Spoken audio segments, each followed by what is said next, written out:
Katekizam Novog Grada je suvremeno sredstvo čiji je cilj pomoći djeci i odraslima da nauče temeljne doktrine kršćanske vjere putem 52 pitanja i odgovora.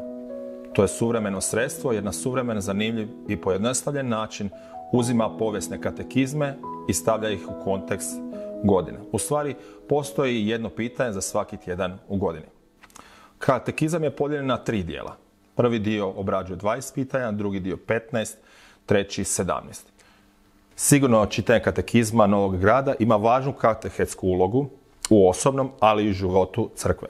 Nakon što smo mi kao lokalna crkva zajedno prolazili osnove vjerovanja u kršćanstvu kroz knjigu John Stotta, počeli smo redovnim sastancima tijekom tjedna prolaziti kroz pitanja katekizma. Uvidjeli smo koliko nam je korisno, jer ne samo da pročitamo određeno pitanje, već razgovaramo o tim pitanjima, komentarima i duhovnim promišljanjima. Vjernici crkve na sustavan način promišljaju o Bogu, o trojstvu, grijehu, zakonu, o zrelosti, o molitvi, Oče naš, o krštenju, o večeri Gospodnje. Iako je katekizam Novog Grada namijenjen vjernicima, on je suvremeni alat koji također prenosi poruku istine u svijetu koji živimo na zanimljiv i suvremen način.